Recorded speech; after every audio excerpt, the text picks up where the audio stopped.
Yooyyaa harka fuunee akkam jirtu kabajamtoota hordoftoota miidiyaa JSS Afaan Oromoo. JSS Afaan Oromoo odeeffannoowwan gaggabaaboo kan ganama kana ba'an akkasumas immoo odeeffannoo waqtaawoo ta'an qabatee dhufeera.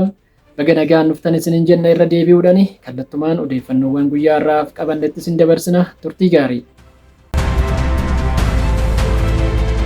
Tole walitti deebineerra kabajamtoota hordoftoota keenya odeeffannoowwan gaggabaaboo isaa kanaaf qabannee dhimma baha giddu galeessa irratti xiyyeeffata. Inni kunis dhimma Baabil Mandaab akkasumas immoo dhimma Strait of Hormuz akkasumas tarkaanfii fudhachuudhaaf akeekkachiisa Koreen eegdota warraaqsaa baase, tarkaanfii Huutiin baase, tarkaanfii humni waraanaa Chaayinaa baase irratti xiyyeeffachuudhaan odeeffannoo simbiraan geenya. Kunis sababa Ameerikaan Strait of Hormuz cufteen humni waraanaa Chaayinaa tarkaanfii cimaa fudhachuu danda'a. Wanti kun dooniiwwan waraanaa yookaan immoo dooniiwwan daldalaa Chaayinaa irratti yoo xiyyeeffate tarkaanfii waraanaa fudhachuu danda'a. Qormaata keessa nu galchina jechuudhaan Ameerikaadhaaf kallattiidhaan ibsa sodaachisaa ta'e kenneera humni waraanaa Chaayinaa.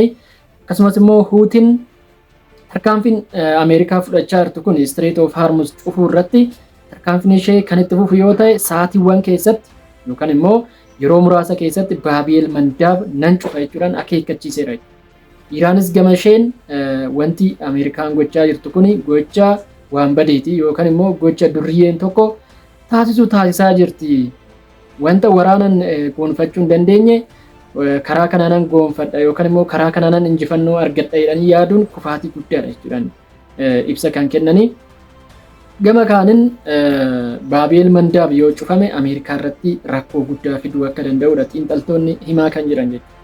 Sababni isaa Iraan diinagdeen ishee irratti rakkoon kan dhufu yoo ta'e yookaan immoo karra ishee karaa daldalaa kanaan wanti isheen gootu kuni Ameerikaadhaan cufamee kan turu yoo ta'e diinagdee ishee irratti rakkoo guddaan dhufuu danda'a waan ta'eef kanaaf jecha tarkaanfii humnaa olii fudhachuu akka dandeessudha kan ibsa. Tarkaanfiin kun waraanarree dabalachuu akka danda'udha kan ibsite jechuudha. Kanaafuu karamitti deemaa jira bahii giddu galeessaa yookaan immoo waraanni Iraanii fi Ameerikaa akkasumas Israa'el gidduu ture kuni kan amma sababa dhukaasa dhaabuutiin dhaabbate kun torbee tokko qofa tafe dhukaasa dhaabuudhaaf karamitti deemuu danda'a kan jedhu sodaa guddaa uumeera jechuudha. Waraanni kun torbee tokko booda yookaan immoo dhukaasa dhaabuun kun erga dhume booda guyyaan isaa erga dhume booda maaltu uumama kan jedhu addunyaa guutuutti yaaddoo guddaa fideera jechuudha. Iraan tarkaanfii waraanaatiif qophaa'aa akka jirtu akkasumas immoo Ameerikaan Strait of Hormuz cufa jechuudhaan wanta kana dawoo godhachuudhaan waraana hedduu dooniiwwan waraanaa hedduu gara Iraanitti siqsaa jirti jechuudha.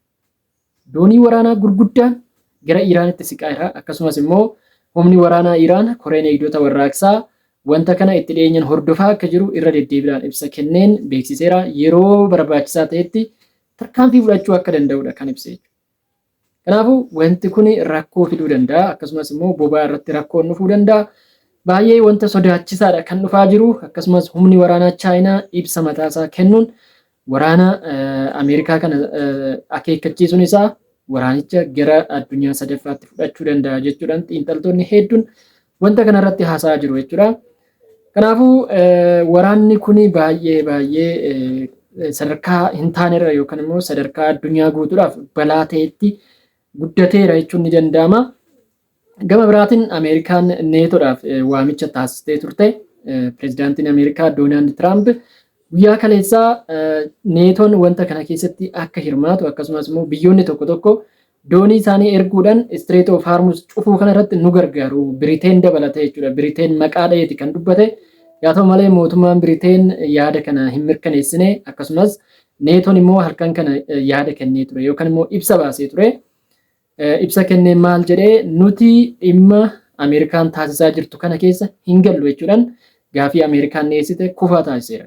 Kunis Ameerikaadhaaf akkamitti kufaatii guddaa akka ta'e kan agarsiisudha jechuudha. Sababni isaa dippiloomaasiin Ameerikaa akkanan turre Awurooppaa irratti olaantummaa qabu ture. Awurooppaan wanta Ameerikaan jette inuma taasisti ture.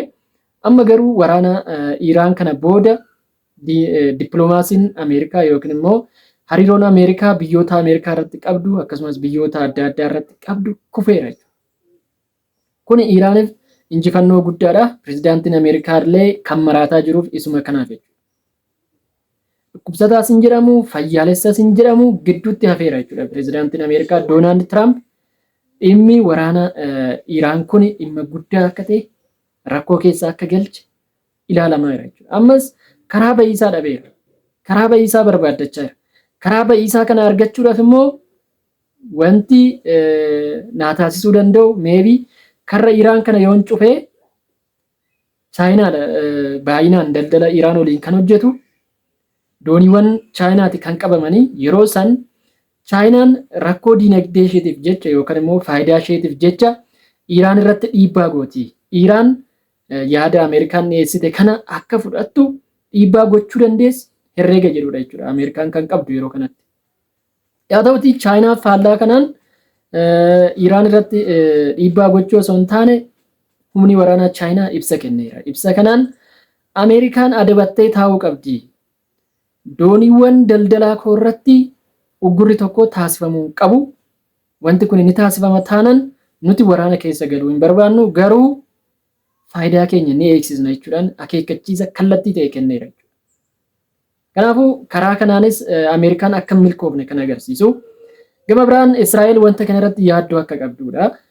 Ameerikaan tarkaanfii Strait of Hormuz cufuu kana akka gammachuudhaan akka fudhattu ibsite garuu bu'a qabeessa ta'uu hin danda'u.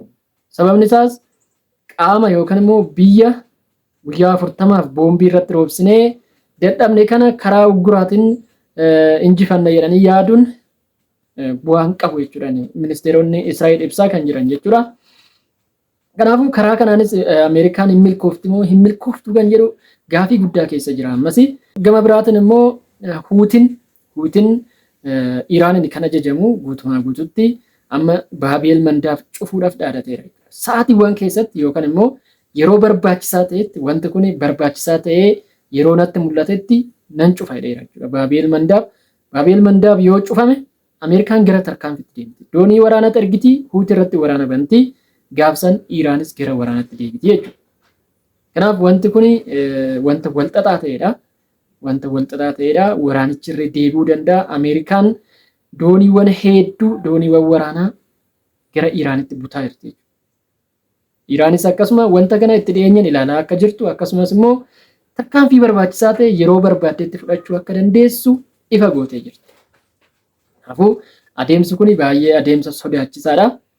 Gama biraatiin immoo Iraan haga tokko dhimma niikuleeraa irratti yookaan immoo dhimma marii Ameerikaa fi Iraan gidduu ture gidduutti baay'ee poointii olaanaa yookaan immoo rakkoo olaanaa kan ta'e dhimma niikuleeraati. Dhimma niikuleeraa kanarratti haga tokko laafina agarsiisteerti. Innis maanni ibsa guyyaa irraa baheen jechuudha. Badhaadhina yuuraaneemii kana waggaa 5 achan butaa yookaan immoo yuuraaneemii hin badhaadhessu waggaa 5 badhaadhina wanta jedhamu yookaan immoo bakka niikuleerri jiru hin ga'u. Kanaafuu walii haa gallu jechuudhaan yaada kan kennite. Ameerikaan garuu waggaa 20 nu godhi jette. Lakkii waggaa 20 yuuraaneemii hin badhaadhessu jedhiiti achi nu butii sana booda nu mallatteessi walii gallaa yaada jedhutti dhufanii jechuudha. Kanaafuu yaadni dippiloomaasirree akkamitti akka walitti dhiyaachaa akka jiran kan agarsiisudha. Biyyoonni lamaan kun giddu deemtuun Paakistaan wanta kana gidduu isaanitti araara buusuu akka dandeessurree ilaalamaati kan jiru. Sababni isaa torbee tokko qofa dhukaasa dhaabuu kanaaf kan hafe. Ameerikaa yookaan immoo pirezidaantiin Ameerikaa gaafatamee ture dhimma kanarratti waraana dhaabuun kun yoo xumurame maaltu ta'a maal gochuu dandeessu jedhamee gaafii dhiyaateef halkan edaa maal jedhee wanta kana dubbachuun barbaadu Iraaniif garuu oduu gaarii miti wanta hamaatu ta'a jechuudha kan hime. Kanaafuu osoo waraanni yookaan immoo dhukaasa dhaabuun kun guyyaan isaan xumuramin biyyoonni lamaan kun gara mariitti dhufu jedhamee eegama jechuudha. Sababni isaa Iraaniifis carraan kun carraa guddaa waggoota 47 yookaan immoo sanaa olii keessatti hin argamnedha. Carraan kun carraa guddaa fidee dhufe. Sababni isaa dinagdee isheetiif qoqqobbii irra jiru kaasuuf akkasumas waraanni Ameerikaa baha giddu galeessaa keessaa akka ba'uuf qabeenyi ishee jalaa qabamee ture akka ba'uuf. Dhimma qabeenyaa kanarratti dheengadda gaafa marii jalqaban qabeenyi Iraan qabamee ture akka gadhiifamu Ameerikaa walii galtee turte jechuudha. Dubbiin kun sobaadha jechaa ture BBC'n dubbiin kun soba jedhamaa ture yaa ta'uti wanti kun dhugaadha. Halkan edaa Iraan ibsa kenniteerti jechuudha dhimma kanarratti. biyyoonni akka Kwaatar, Joordaan, Saawudii Arabiyaa, Yuunaayitid Arab Imireet, Bahareen atattamaan qabeenya baankii isaanii keessa jiru akka gadhiisu akkasumas immoo Ameerikaa wanta kanarratti dhiibbaa akka gootu gaafatteerti jechuudha. Qabeenyi Iraan kun qabeenya boba'aa biyyoota adda addaa keessatti qabamee turedha. Sababa qoqqobbii Ameerikaatiin jechuudha. Qabeenyi kun gara doolaara Ameerikaa biliyeena 120tti siqa. Qabeenyi kun atattamaan naaf haa gadhiifamu jechuudhaan halkaniidaa ibsa kenniteertu Iraani. Ameerikaan haga ammaatti deebiin kennine. Yaa ta'uti qabeenyi kun gadhiifamuufii danda'a. Iraaniif yoo gadhiifame dinagdee isheetiif haga tokko gargaaruu danda'a jedhamee eegama. Kanaafuu biyyoonni kun atattamaan gara mariitti dhufan taanan Chaayinaarree gara waraana kanaatti harkisuu danda'a. Akkasumas immoo Baabeel Mandaab cufamuu danda'a. Baabeel Mandaab yoo cufame immoo biyya keenya irratti rakkoo guddaa qabatee dhufa jechuudha. Rakkoo guddaa qabatee dhufa biyyoota addunyaa hunda irratti rakkoo guddaatu dhufa jechuudha.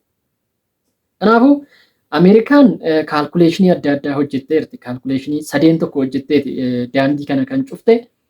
Inni tokko diinagdee Iraan laamsheessuudha.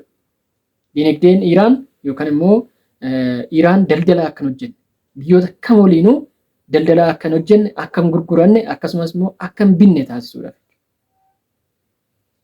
Kana yoo gootu diinagdeen Iraan laamsha'uu danda'a yookaan immoo dirqamtee gara mariitti akka dhuftu yaada qaba. Gama biraatiin immoo akkuma amma dubbanne dooniiwwan Chaayinaati karaa sanirra kan deeman yookaan immoo Iraan waliin daldala guddaa kan taasisan dooniiwwan Chaayinaati. Dooniiwwan Chaayinaa san yoo gurre Chaayinaan Iraan irratti dhiibbaa nu gooti. Iraan gara mariitti akka deebitu Chaayinaan dhiibbaa gochuu dandeessi kaalkuleeshiniin jedhus jira jechuudha. Yaa ta'uti Iraan faallaa kanaatiin deebii kennite humni waraanaa Chaayinaa wanta kana ofan kabachiisa. Dooniin koo irratti uggurri kamiyyuu taasifamuu hin qabu jechuudhaan ibsa qulqulluu ta'e kenneera jechuudha. Kanaafuu karaa kanaanis waan milkaa'u fakkaatu. Gama Iraaniin afayaa'iin paarlaamaa Iraan Muhammad Baagaarii Qalaabaaf kan jedhaman jechuudha. Marii Iraanii fi Ameerikaa irratti Iraan bakka bu'uudhaan jiila isaanii hoogganaa kan turan irra deddeebiidhaan ibsa tokko kennaa jiru. Innis maalinni Ameerikaan waraana kana keessaa ba'uu yoo barbaadde dhimma Iraan kana cufuu yoo barbaadde gara kabajaatti deebi'uu qabdi. Abbaa biyyummaa Iraan kabajuu qabdi. Sababni isaas wanti isaan walii galchuu dide akkuma irra deddeebi'aan haasaa jirru dhimma niikulaaraati. Dhimma niikulaaraa kanarratti fedhiin Ameerikaa kan humnaa oliiti jechaa kan jiran.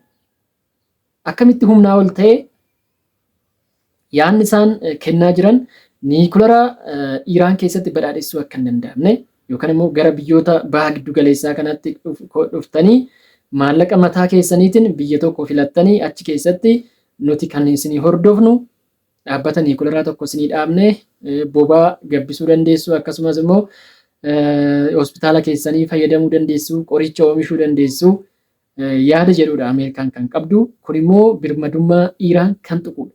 Gama biraatiin immoo Iraan keessattis yoo ta'e saayintistoota Iraaniin osoo hin taane saayintistoota Ameerikaatiin akkasumas immoo kan biyyoota baha giddu galeessaa kana keessa jiraniin wanta boba'aaf ta'u wanta humna ibsaatiif ta'u kana nutu isinii oomishaa saayintistoonni keessan garuu wanta kana harkaan tuquu hin qaban kan jedhudha yaadni Ameerikaa jechuudha. Marii kanarratti iccitiin ba'e isa kana. Kanaafuu kun immoo birmadummaa keenya kan tuqu waan ta'eef wanta kanarraa deebi'uu qabu yaada jedhudha kan kennani. Inni biraa immoo yuuraaneemiin Iraan keessatti badhaadhee jiru kun kan parsantaa 60 ol yookaan immoo meeshaa waraanatti kan siqe kuni yeroo kamittuu boombii niikulaaraa hojjechuu danda'a waan ta'eef gara biyya sadaffaatti akka siquudha yookaan immoo akka deemu Iraan dabarsitee akka kennituuf dhiibbaan Ameerikaan gochaa jirtu. Yaa ta'u malee Iraanis wanta kanaaf hayyamamtu miti jechuudha. Raashaan halkan edaa ibsa kennitee turte ibsa kana duraanis kennaa turte jechuudha. Iraan yoo walii galte yuuraaneemii Iraan badhaadhina qabu kana gara biyya kootti fudhadhee gara boba'aatti jijjiiree Iraaniif nan deebisa jechuudhaan yaada kenniteerti jechuudha Raashaani. Yaa ta'uti Ameerikaan garuu Raashaa waan amantus hin fakkaatu yookaan biyya Ameerikaan yookaan biyya nuti filanne jechuu danda'u wanti beekamu hin jiru. Yaa ta'uti Iraan wanta kanarratti deebiin kennine. Yaa ta'uti biyyoonni lamaan kuni walitti dhiyaachaa jiru waan ta'eef waliigaltee irra gahuu danda'u yaada jedhuun qabani gama kiyyaan osoo ta'es isuma wayyaa waraanarraa Garuu gochi Ameerikaan gochaa jirtu, gochi Israa'el gochaa jirtu ammas waraana kana dheeressuu akka danda'u sodaatama jechuudha. Yaa ta'uti Ameerikaas ta'e Israa'el waraana kana keessatti deebi'uu hin barbaadanii. Sababni isaas waraana kana arganiiru. Waraana kana bu'aa inni fide arganiiru waan ta'eef kana booda Iraan irratti ammas waraana yoo deebisan kanuma duraan ta'e santu ta'a jechuudha. Deebi'anii ammas waliigaltee taasisuudhaaf gara dhukaasa dhaabutti deebi'u marsaa marsu malee wanti isaan argatan hin jiru jechuudha. Kanaaf jecha yaada isaanii jijjiiranii osoo waliigalanii wanta baay'ee barbaachisaadha. Kanaaf Strait of Hormuz cufameera.